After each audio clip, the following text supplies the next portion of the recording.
When I wrote this book, I didn't want to write a book that basically says, oh, you may have some reasons for leaving Christianity, but they're not good enough reasons. You better stay. Right, exactly. I'm Mitch. And I'm Missy. We're coworkers. He's the boss, and we're married. And she's the boss. Together, we host Good Faith Weekly, a podcast on faith and culture. What could possibly go wrong? Tune in and find out. Missy. Welcome to Good Faith Weekly. On this episode, Missy and I catch up. We're going to talk a little bit about the hurricane that struck Florida this week, and then later on in the pod, Missy and I sat down with Brian McLaren as he talks about his new book, Do I Stay Christian? It's going to be a good pod, so stay tuned.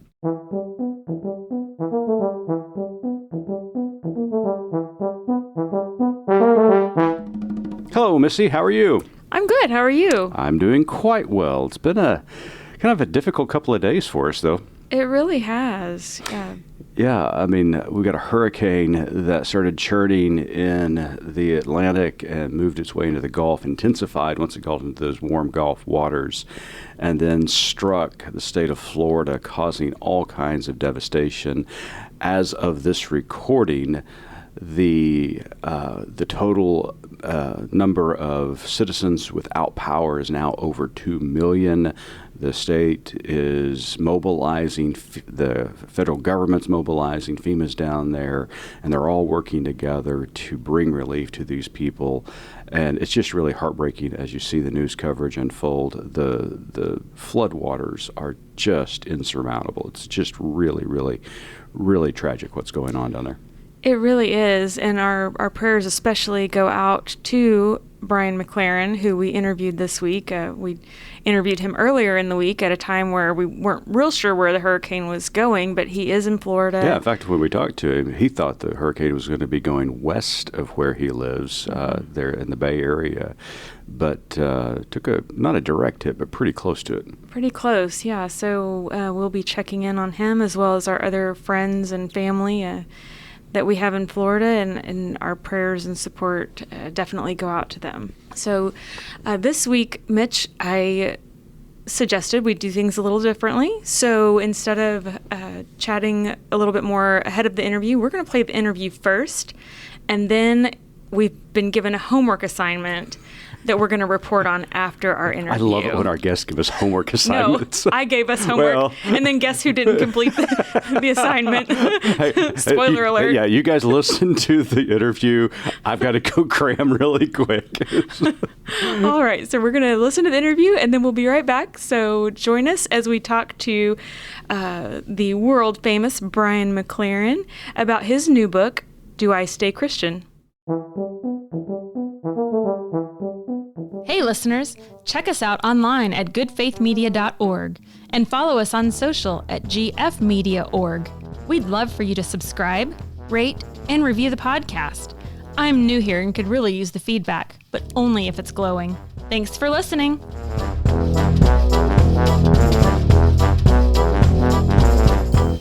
Welcome back to Good Faith Weekly. On this episode, we've got a very special guest with us all the way from Florida. Brian McLaren is an author, speaker, activist, and public theologian, a former college English teacher and pastor. He is a passionate advocate for a new kind of Christianity, just generous and working with people of all faiths for the common good. He is an Auburn Senior Fellow, a contributor to We Stand with Love, and a leader in the Convergence Network, through which he is developing an innovative training mentoring program for pastors and church planters. His latest book, Do I Stay Christian, is in bookstores now. Brian, welcome to Good Faith Weekly.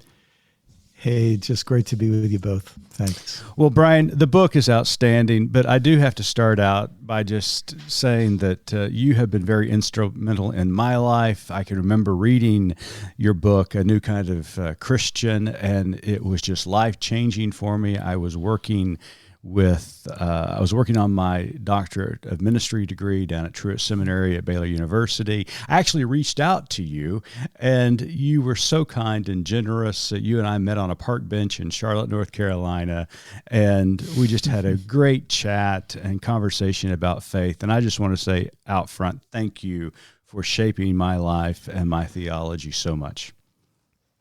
Oh my goodness. Well, that's 20 years ago that book came out, a little over 20 years ago. So we're practically old friends here, so that's great.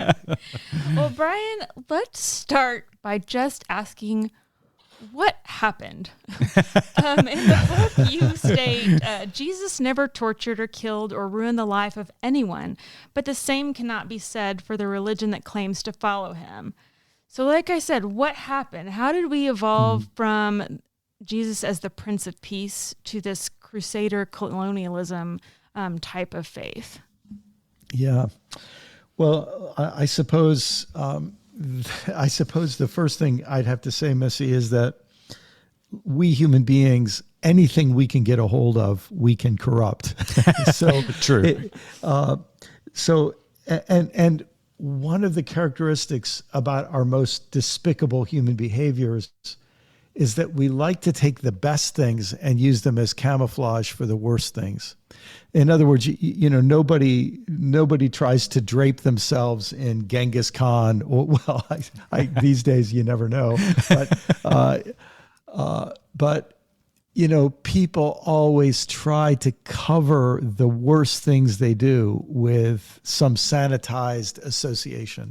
So in one sense, it's inevitable. If Jesus really was as great and wonderful as many of us believe him to be, then of course people would use the best to camouflage the worst and to sanitize the worst. But I think there are some specific things that happen in Christian history. One of them being in the 4th century, the bishops of the church made a deal with a power-hungry and unscrupulous leader who was very happy to use religion for his own political and personal and power-oriented benefits and ambitions. Wait, I know it's hard to imagine. That's sounding familiar. I don't know. That's right. It might be very hard for some people to imagine that sort of thing, but it has happened in the past, and actually repeatedly.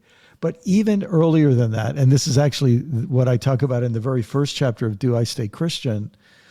One of the really disturbing things when you study Christian history is finding how quickly a Jewish movement became anti-Semitic. Mm-hmm. So even, 3 centuries before, over 2 centuries before Emperor Constantine and the bishops of the church made those deals in the early 4th century, the Christian movement that had begun with a Jewish leader, a Jewish founder, and all Jewish original disciples had taken an anti-Semitic tack. And so, and even this, though, we see as a pattern in human history, often those who have been abused or oppressed by others, bullied or shamed by others, and they respond to their bullying, shame, persecution, oppression by repeating the behavior on others. And so, very early on, we see it in Christian history. And Brian, I really like the way you laid out the book. You asked the question in the title, Do I Stay Christian? And then there are 3 sections within it. The first section is no, which you gave people the freedom to draw that conclusion. And you didn't judge them for that. And, what we're talking about here are reasons that people are leaving the Christian faith. And so you talk about that. You're honest about it. You're genuine about it. And then later on, you talk about why you have decided to stay Christian all these years. And then the last answer, of course, is how. As I was reading this book, I was attending a couple of conferences that we were covering at Good Faith Media. And in one of those conferences, I had the privilege of hearing Lakota leader Lenore 3 Stars. And she was speaking at this conference, and 3 Stars compared the theology of colonial conversion against the theology of wholeness, claiming that conversion demands assimilation while wholeness celebrates humanity.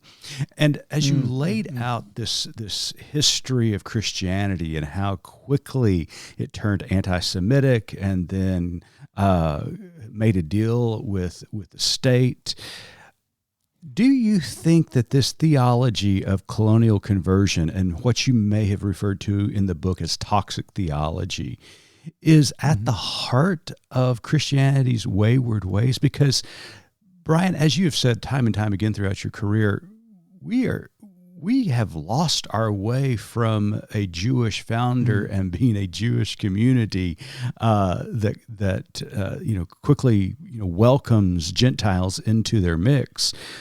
But we've lost our way. How did that happen? Yeah. Well, look, we humans are good at it. We're very good at it.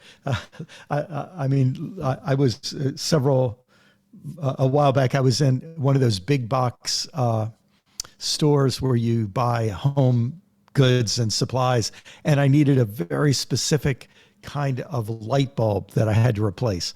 And there were literally, I think, over 20 of the store employees in a circle standing right in front of the light bulb section.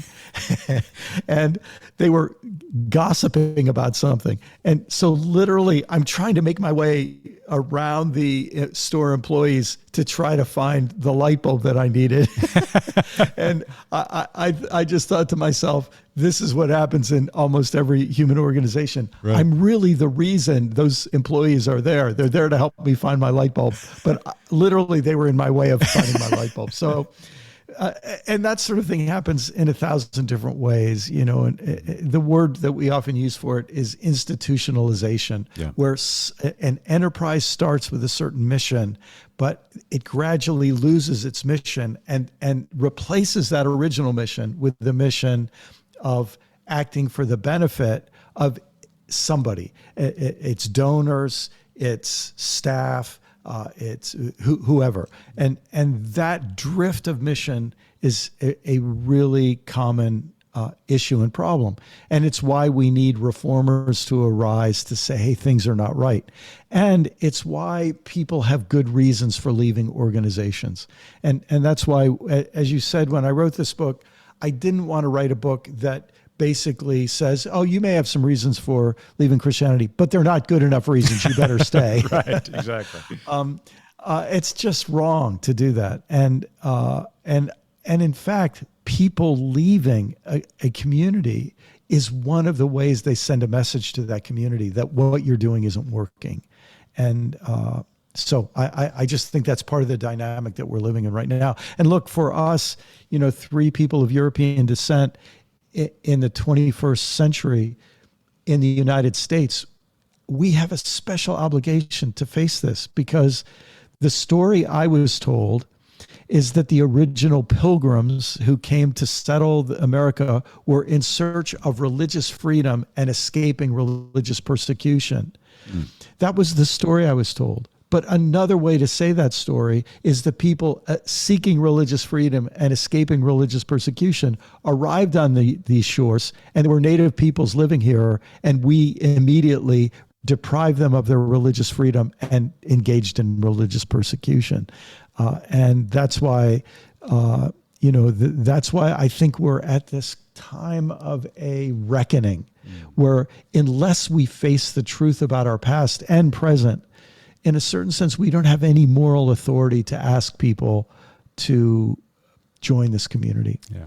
Well, as a citizen of the Muskogee Nation, I appreciate you bringing up that mythology of the Pilgrims, and I'm reminded of Roger Williams' quote that I've left the shores of persecution to arrive at the shores of another.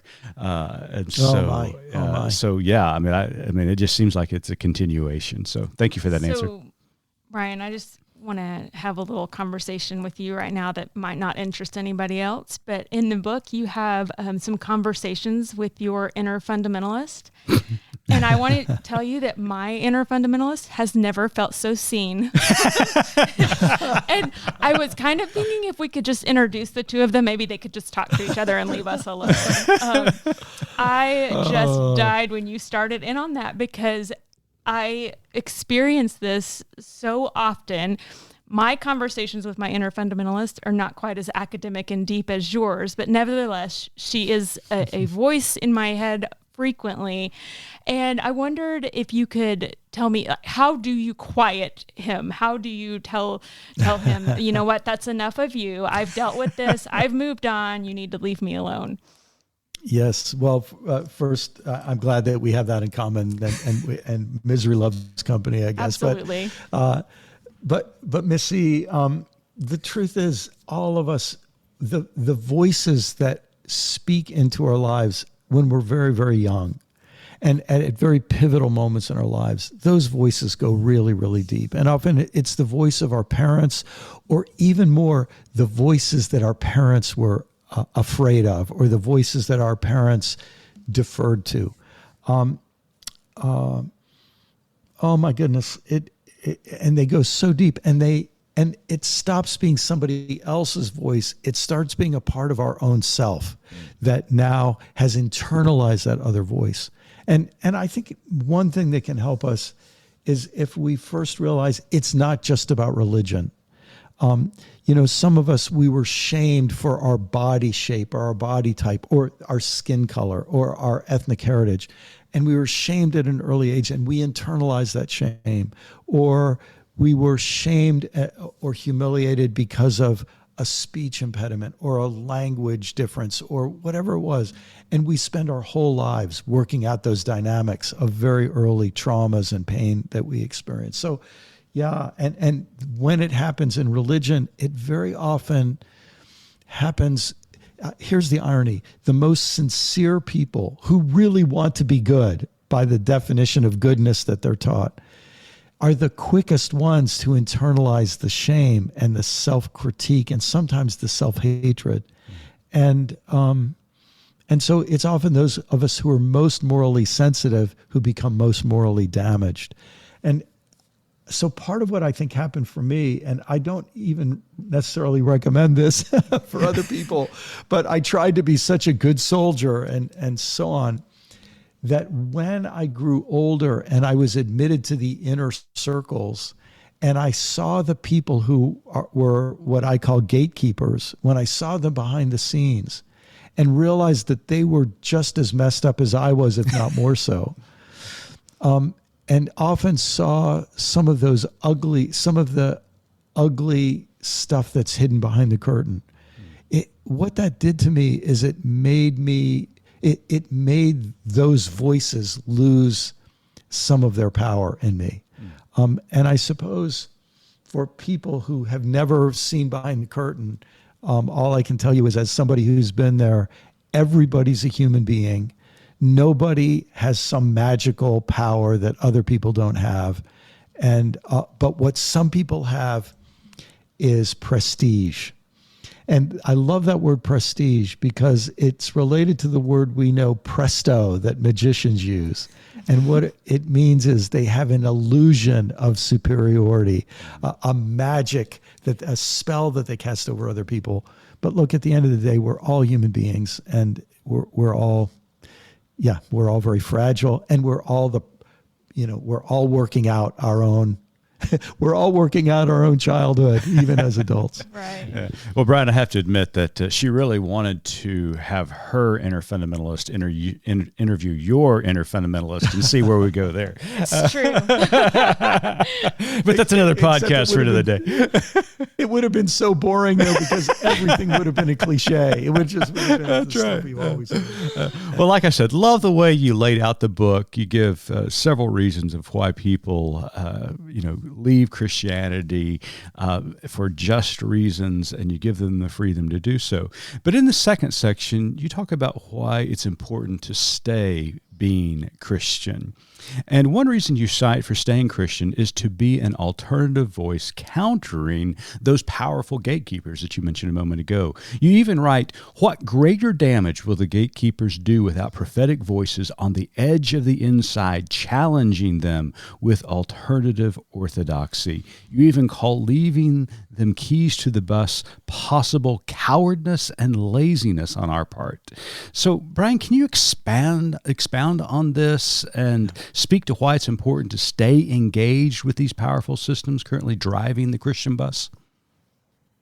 Yes. So let me say first that I have a little bit of a cringe when I hear that, without making a kind of disclaimer, when I hear what I wrote, because I would never want to say someone who leaves the Christian faith is cowardly or lazy. Right. And I need to say that because every single day there are people who are being abused and traumatized by Christian leaders and Christian organizations and Christian systems. And whenever someone is a victim of abuse and trauma, the first advice you need to give them is get out of the danger. In other words, you are worth being protected from this danger. And so I'd never want to obligate somebody out of for the sake of courage or zeal to stay in an abusive situation. Absolutely. But there are times, but if I can maybe even extend that analogy a little bit, there are some of us who've experienced bullying in religious settings or who've watched other people experiencing bullying. And what we, in a sense, gain the power to do, and in a certain sense, the right to do, is because we've witnessed this bullying, we then, let me call it a privilege. If we're able, we have the privilege then of naming the bullying and standing up to the bullying and not being silent about it. So again, when people need to leave, I don't want to shame them in any way. Absolutely. But if people have a motivation to stay and to say, I could stay and be part of the solution here, that's really, really, it's an honor. It's a privilege to try to do for others maybe what nobody was there to do for me. And anyone who feels their heart stirred by that, I would encourage them if they feel that's what's theirs to do. Sure. Does that make sense? Oh yeah, 100%. Yes, I was recently in a group that was having a similar conversation about that, and people were talking about staying, and I was quick to say, abuse is a line drawn, and I would never encourage. So I'm glad you clarified that. But you do say at one point, where do I go where would I go if I left Christianity behind? And I'm recalling a conversation you had with someone who I believe, you can correct me if I'm wrong, but became an atheist and found their own set of issues there. But people of other faiths have told you that it's important for, those of us who are Christian who can, to stay Christian. Why would people of other faiths feel this way?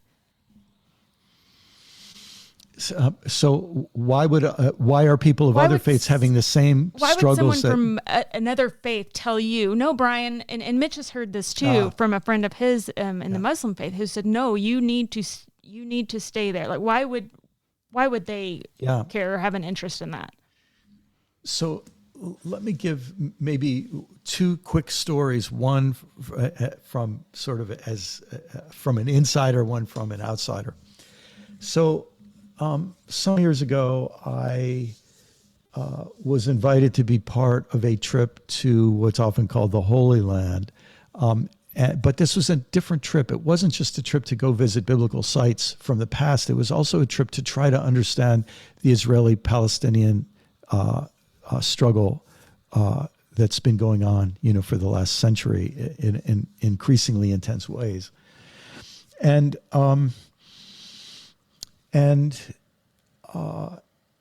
one of the groups of people that we met on our trip, we met Israelis who are working to protect Palestinian lives. So these are Israelis, they're Jews, who feel that their religion and their nation is abusing the Palestinian people. And they do so at great cost.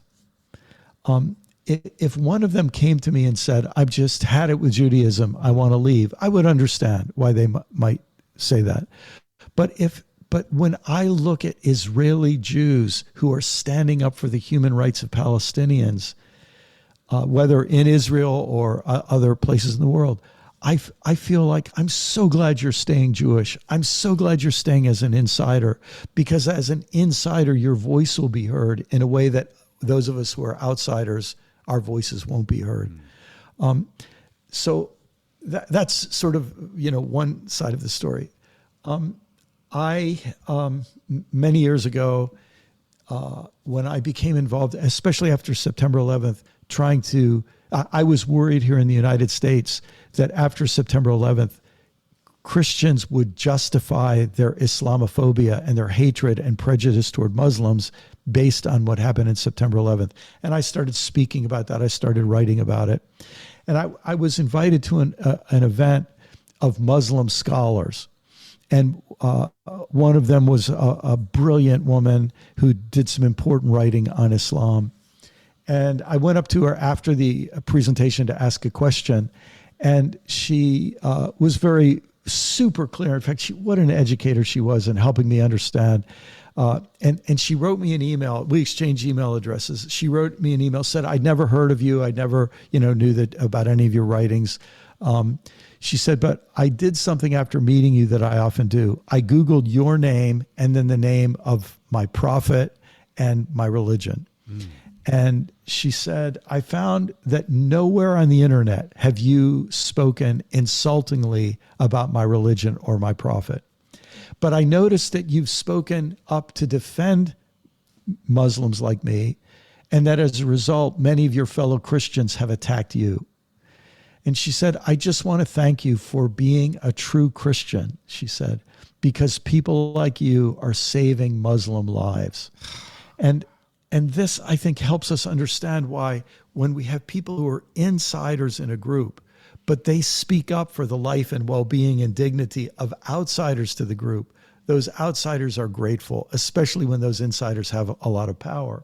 And of course, to me, this is what was so touching to me is she didn't say, you're a true Muslim. In other words, she didn't try to lift me up to the level of her faith, but she understood that at the best part of my faith that Jesus exemplified was standing up for the dignity and equality of people who were not of his faith and background. So I hope that makes sense of that. Yeah. Fantastic story. I'm so glad you shared it. Thank you. I'm also glad that you brought up Jesus because the last question that we have in this section about why we stay Christian is two of the most compelling reasons to stay Christian are simple. You talk about Jesus and the fact that we're human. So, Brian, I don't know about you. The older I get, the more and more amazed I am about what Jesus accomplished in his 3 short years of ministry here at such a young age, beginning of movement that has turned into a global phenomenon. So one of the goals at Good Faith Media through our Jesus Worldview initiative is for people to start really, once again, taking Jesus seriously and filtering everything that we do and say and act through Jesus, because it's our argument that Jesus has been taken out of the equation when it comes to much of Christianity these days. So thanks for bringing Jesus into the conversation and our mere humanity, as you mentioned a moment ago. So tell us why Jesus is still such a compelling figure. Oh my goodness. Well, first, I'm really glad you said that, Mitch, because I feel the same way. I'm 66. I know I don't look a day over 76, but I'm 66, and I am more intrigued and fascinated by Jesus than I've ever been, but not for all the reasons I was taught. It's almost like the farther I get out of the reach of my inner fundamentalist, the more I actually can read the Gospels and not see what my inner fundamentalist wanted me to see, but I can see what's actually there on the page. And oh my goodness, Jesus becomes more and more compelling, less and less domesticated, and so on. And I should say, one of the things that's especially difficult right now is watching Christians use Jesus' name to justify the opposite of everything Jesus was about. Exactly. Like it is absolutely staggering to see the hubris and arrogance and absolute lack of self-awareness that people have. I live in Southwest Florida, and when I first moved down here, I was walking down a sidewalk, and a guy had a T-shirt on, and at the top, on the top of the t-shirt, right in the center of his chest, was a big photograph of a Bible, and under it was a big photograph of a gun. Mm-hmm. And I just thought, there it is. For this guy, the Bible is on the same level as a weapon. Right. And it's all about us versus them. And I just thought, how could we have, flipped everything about Jesus upside down? But it's what often happens. So I'm so glad to hear about your work in this podcast and all that you do to try to help people say, hey, wouldn't it be a good idea to actually, if you're a Christian, take Jesus more seriously? I had a friend years ago, he passed away, but he was one of my mentors 40 years ago, really. And he used to say, my mission is reaching Christians for Christ, beginning with myself. I thought that's a good way to say it. I love that.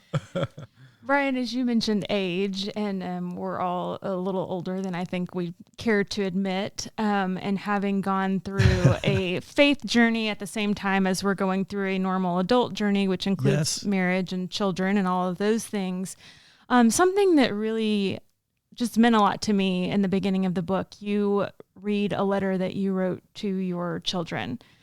And basically, you were very raw and very honest about your faith journey and your parenting style as they were growing up. And you offered just some apologies and admittance for, the way I think now I would not have made the same decisions I did back then. And we have raised 2 children.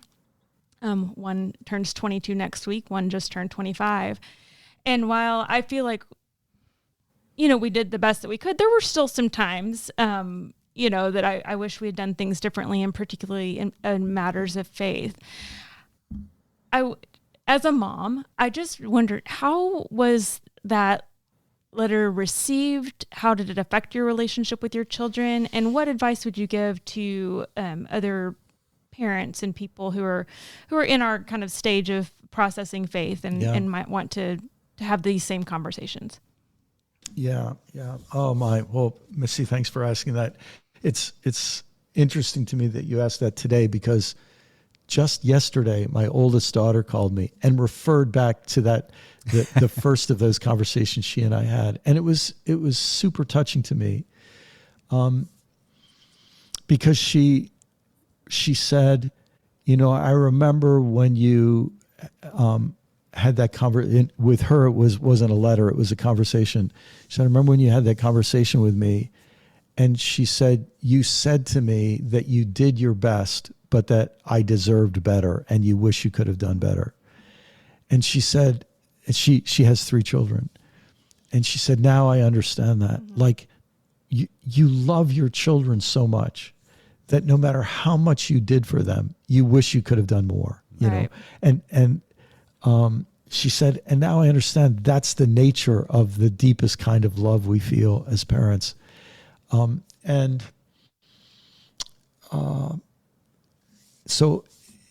that, I think those were important conversations, because what came through was the sincerity of my love for them.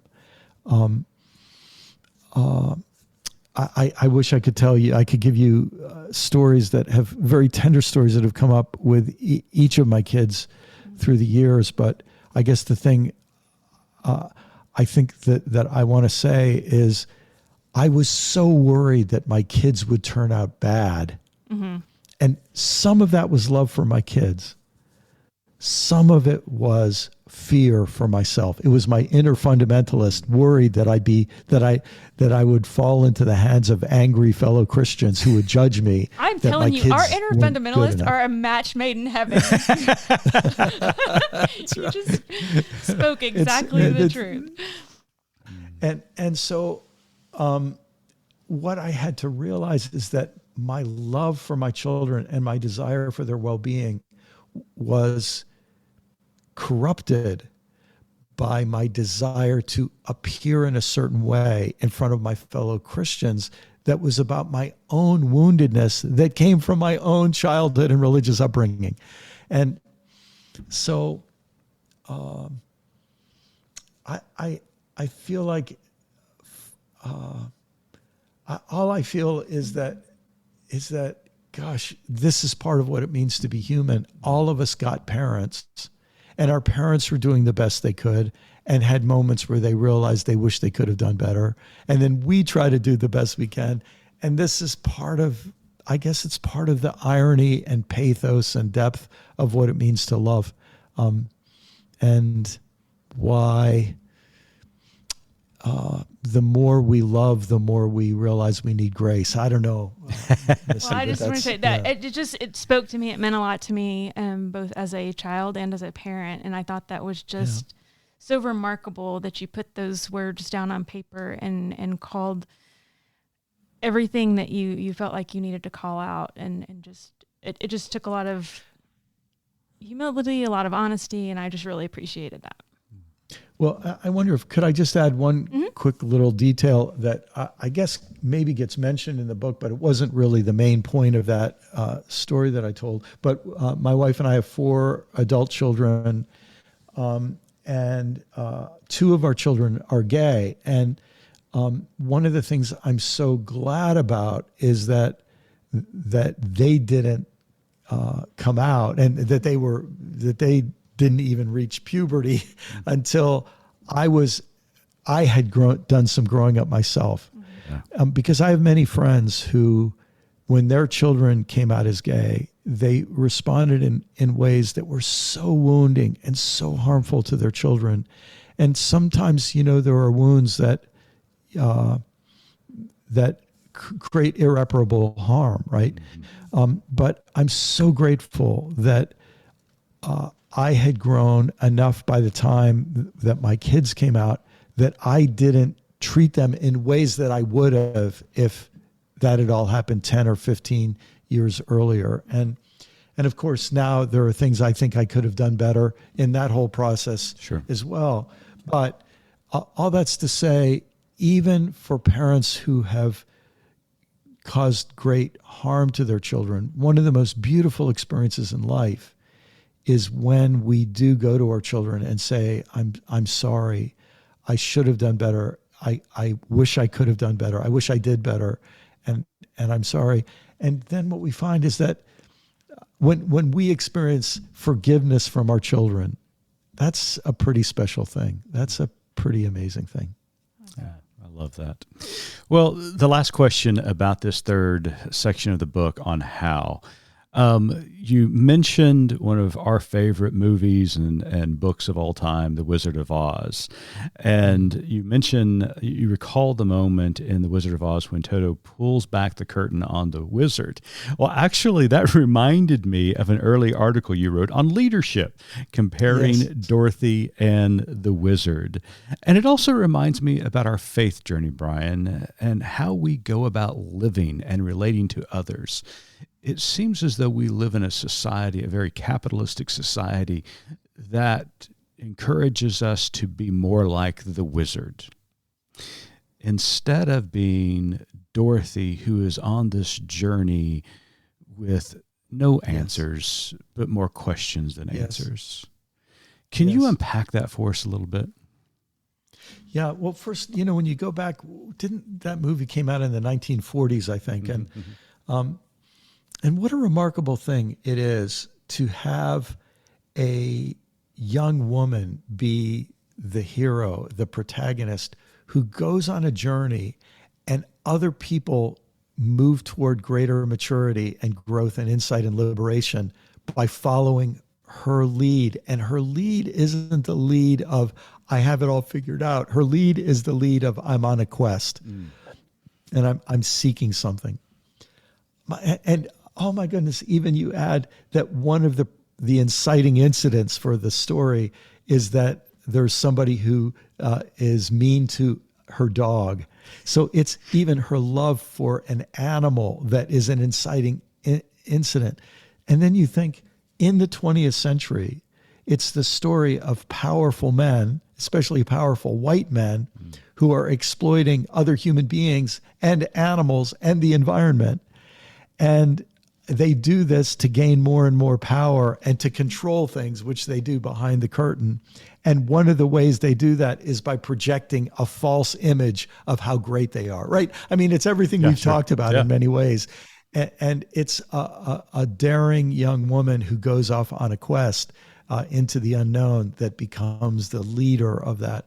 And I mean, if we had time, we could talk about, Jungian psychologists often say that when we have dreams, the soul, even for men, the soul is often personified by a woman.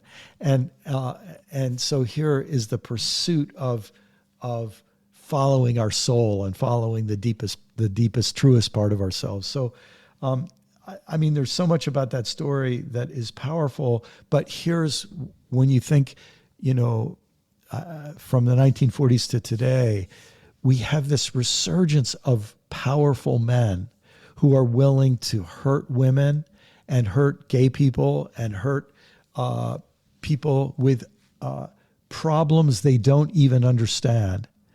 Oh my gosh. I mentioned I live in Florida and we're being besieged by political ads. Sure. And I just was just absolutely disgusted when I saw someone who's running to stay the senator in Florida, Marco Rubio, make the statement that the evil leftists are trying to turn little boys into little girls, which is just absolutely ignorant, absolutely wrong, absolutely a lie. But it also plays into that same powerful white men who are willing to crush and misstate and mislead to keep and grow their power. And isn't it interesting? In this case, he's running against an African-American woman. So all of this kind of stuff we still see going on. And in so many ways, the Christian faith has thrown in its lot with those powerful men. But here's the irony. We go back to Jesus again.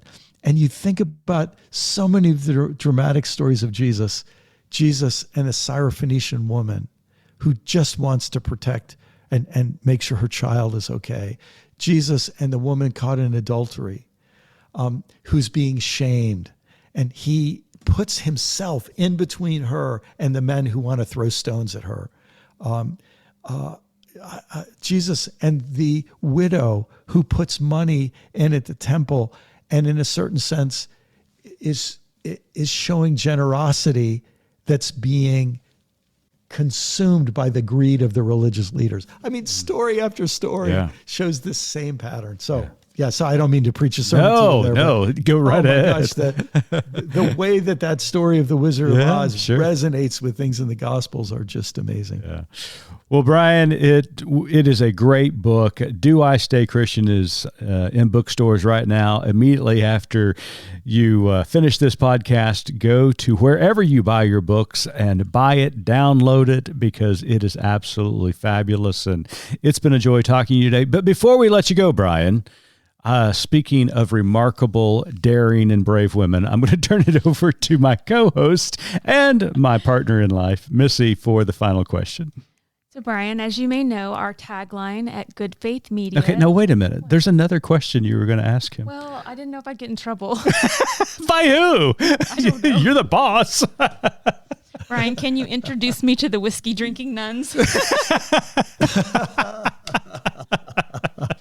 I'd be happy to. I'm like, that they have to be the coolest women on earth. Okay, I digress. Anyway, so Brian, as you may know, our tagline at Good Faith Media is "There's more to tell." In light of our conversation today and the work that you do, what is your more to tell? Well, I'll tell you the thing that hits me today, Missy. Someone I quote a lot in this book and have quoted, a lot over the last 20 years is a dear friend named Richard Rohr, a Franciscan a priest and friar and author who has been a huge inspiration to so many people. And Richard has had some health challenges and he's getting up there in years. And it's been very tender in recent days and months and really the last couple of years, watching him face the inevitable realities of aging and failing health.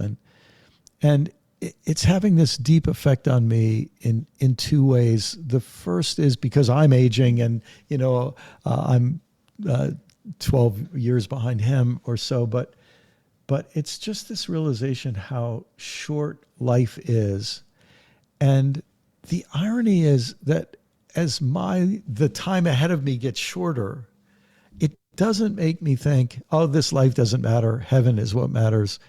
What it makes me feel is the very opposite, that every moment and every day and every interaction and every conversation, it's all just so unspeakably precious because life has a expiration date on it, that we don't know. And so it challenges us. So part of that is what's happening to me. And then the other part is just this awareness that as people who we all love and respect and have learned from as they finish their time on earth, it then each of us realizes, oh, I guess I'm there, and I'm one who has to use my voice and so on. And can I just say, it's something I really am grateful for people like you and podcasts like this, that you're using your voices and time to try to help people take steps that something inside of them, the little Dorothy inside of them knows that they're being called to take. So thank you. Well, Brian, thank you so much once again for joining us at Good Faith Weekly. It has been my honor and our privilege to have you as a guest, and just keep writing, keep preaching, because that arc of the moral universe is bending, not as fast as many of us want it, but it is bending, and it's because of people like you and your message that it's bending towards justice. So thank you so much. Well, thanks. And because of people like you and all the folks who are listening, all of us, we give that arc a little bend every day, I hope. So thank you very much. Amen. Wow, Missy, what an interview. Yes, I'm going to need a minute. He is the nicest, sweetest, most thoughtful man that you can meet. He really is, and I very much enjoyed our conversation with him. And I had the bright idea afterwards to give us both a homework assignment, which was to meet up after the interview and ask each other the question of, do I stay Christian? Because in this book, that's what he's fleshing out. And I have regretted giving us that assignment ever since. I've been fretting it for the last few days, trying to figure out how to answer that question. So, ladies and gentlemen, just be careful, because Missy's about to reveal the rest of her I don't know life about faith that. journey. But I do think it's an important maybe question to ponder, and maybe one to ponder continuously. Sure. I feel like life is a journey, and we are constantly evolving and hopefully improving, and maybe that's something we do need to continue to ask ourselves and challenge ourselves about, rather than just having one black and white standard dogma that you're never going to change. You know what came up to me after the interview, and I've been thinking about this for some time now, is that we asked that question about a lot of other aspects of our life. Do I stay in this job? Mm-hmm. Do I stay in this town? Do I stay in this relationship? Mm-hmm. We're constantly questioning ourselves and elements of our life because it's a natural process. But for some reason, it's been ingrained in us with our faith not to question. Right. And and Brian does a great job in some previous writings that he does in his previous books of talking about the importance of doubt as it makes you curious and inquisitive. And when we implement those two, or instill those two values into our faith, it strengthens our faith. It does not weaken our faith. For too long, we've been told that doubt and inquisitiveness and questioning have been negatives about our faith.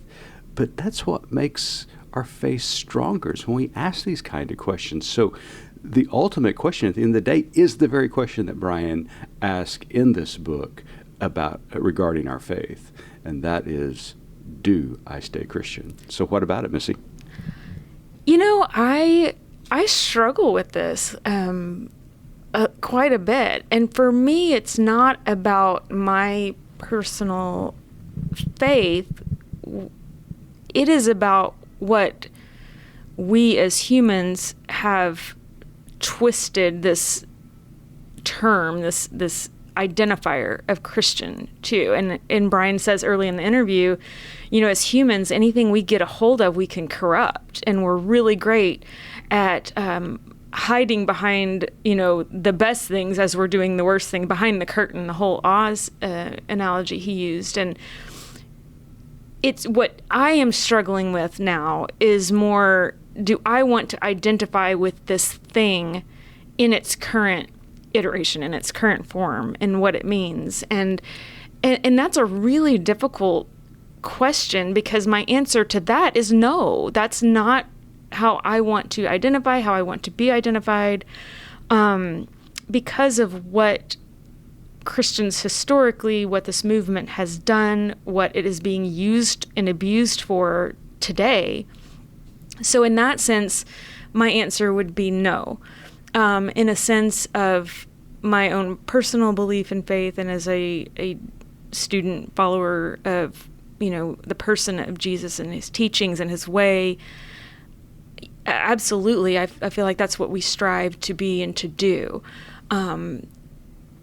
I don't know how you divorce those two in terms of our current culture. That's something I'm still trying to figure out. But the story he told in the big box store of the employees standing around with, he's trying to get to the light bulb, and I feel like if I look in the mirror, I have that employee name tag on, like we have. Right. Yeah, sure. We have, how many times have we been the employees standing in the way of somebody else seeing, a literal light bulb? So it's really challenging for me. And, one thing I think that he said, when people are leaving a community, it's a way of saying what you're doing isn't working. And while that seems so obvious, in my upbringing, that was always twisted to, well, they're just not, in relationship with God, or they're leaving us, Satan's got a hold of them, and whatever. And what he says about the inner fundamentalist being such an inner voice is so true, and it is very hard to deprogram that.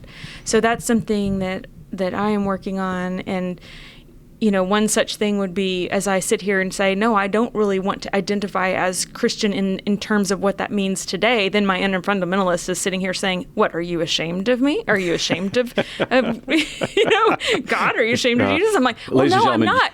But you can't see her inner fundamentalist right now, but it's she is standing on her shoulder, whispering these things in her ear. I mean, it's like I give in on things like we cannot absolutely wear, white shoes to church after Labor Day or before. That's not in the Easter. Bible, right? I know it's not, but I have to, it's about compromise. And this voice inside of me, this inner fundamentalist that lives inside of me, like, she has something she's not going to give up on. And those are some things. She still scowls at me when I put on jeans to go to church. So what about you? Oh, my gosh. I want to say yes and no. Do I stay Christian? But I'm going to say no. And I'm not going to give a caveat to that, but I'm going to give an explanation. Christianity, and Brian said it in the interview, has become a religion that I don't know if its founder would recognize, Missy. Right. And that has been the struggle for me for about a decade now. I very seldom call myself a Christian anymore, but I call myself a Jesus follower. Mm-hmm. Christianity has become what it is, and it's taken less than 2,000 years to get there. It began in the 4th century, really, as Brian talks about, with Constantine making the deal with the bishops, and then just progressed from there. And we talk about all of really the evil that this religion has caused across centuries. And I think about that, and I think about what's going on around the world today. And of course, the buzzword today is deconstruction. Mm-hmm. And I think that's what I'm going through. It is a deconstruction of what I have been told all of my life by family members, by leaders, by pastors. But the problem is God gave me a brain, and he gave me the desire to ask questions and to reflect upon this person called Jesus that is central to what has been Christianity. But Christianity has very little to do with Jesus anymore, especially his teachings and example. So do I stay Christian? No. Do I remain a Jesus follower? 100%, absolutely. And I want to spend the rest of my life, my career, trying to figure out what that means. And what I think it means right now, today, is that Jesus is this incredible person who existed 2,000 years ago, who showed us what it meant to be fully human as a creation of God. And that is the goal of the divine as a created being for us, is to be what God created us to be, to get back into that garden-like state, which is the beautiful metaphoric understanding of the beginning and humanity. And that is what Jesus has given us. Salvation has been perverted. Salvation, primarily for me, is not about the sweet by and by. I've written about this. It's about today. It's about the flesh and blood. It's about the real world. And you and I see it all the time. Individuals, families going through hell. Mm-hmm. And while the concept of hell is metaphoric in the Bible, Gehenna, it is a literal garbage dump. And there are people in this world that are going through a garbage dump right now that is eternally on fire. And it never stops. And Jesus came to talk about how you can get out of those fires, those real world hells that you exist in, and provide you a way out. Right. For me, that is what Jesus was about and should still be today. So, no, I don't consider myself a Christian anymore. It's funny you say that, because again, as I think about my little inner fundamentalist that speaks up, I think about if any of you have not seen this, you need to go Google and watch on YouTube. But the Mrs. Moskowitz episode of Frasier. Do you remember when the mom? What was who's the actress? Oh shoot, the real popular. Anyways, you'll know. But the actress that plays the mother, the Jewish mother, and the Jewish daughter who's dating Frasier, and they're trying to hide the fact that Frasier's not Jewish on Christmas Day, and then at the end, they get in this argument, and it's this hysterical argument where at the end they end up in tears and hugging. But this is what happens in my head. You know this. You live with me. I live with all of you. All the voices in my head. But I don't even remember now where I was going with this. But you were talking about, no, you don't consider yourself a Christian anymore. And when I go into a doctor's office, or we're getting at the age where we're having all these little procedures, you talked about your heart procedure or whatever a while back, and I feel like I'm having to answer that question about your faith, and should you need a chaplain or whatever. And I haven't marked any faith down in a long time. Mm-hmm. And because I am a little bit embarrassed about what it has become culturally, what that signifies. But yet here's my little inner voice screaming at me, that's sure. Wrong, that you're embarrassed. But it's not the core of my own faith or my own desire to be more like the person of Jesus. It's just the perversion, like you mentioned, that has happened in a much more eloquent way than I did. I want to clarify this. even though I may not consider myself a Christian but a Jesus follower, it does not mean that I am ready to leave the community of the church. No. Because for me personally, that is important. When Brian wrote in his book about those people who are leaving the church, and he gives, he gives them freedom to do so, maybe an overstretch, but he says, that's okay to do. Mm-hmm. He gets it. He understands why you would do that. And I agree with that. I mean, there are many of our friends and colleagues have left and haven't returned and are living happy lives, and I commend them for it. I mean, it had to be a struggle for them. And I support them and love them. But for me, I want to do this within the community and fellowship of the church, because I still think that the religion that Jesus, and he didn't even mean to start it. I use this language, and I keep thinking, Jesus never meant to start Christianity.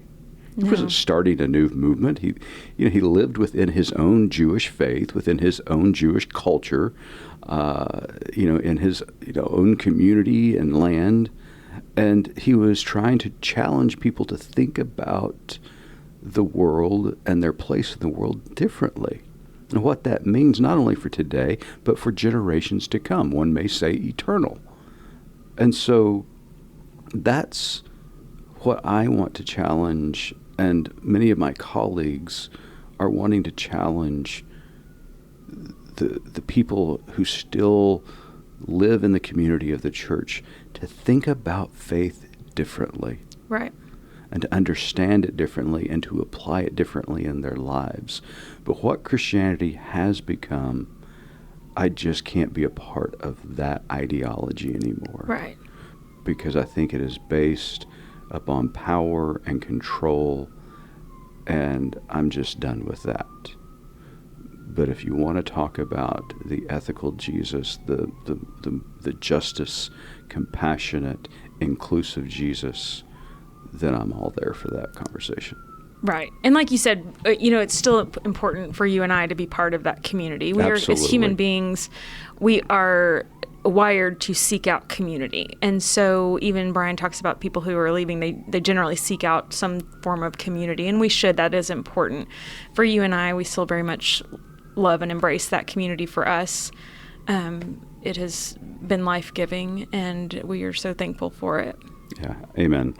Well, it's been an incredible pod. I know it's gone a little long, but the interview with Brian, it's Brian McLaren. We had to give a little bit more time for this episode.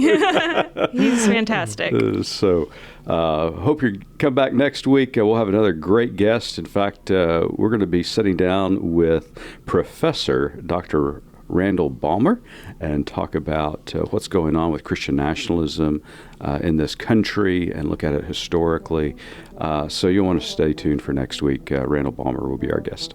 All right. We'll see you next week.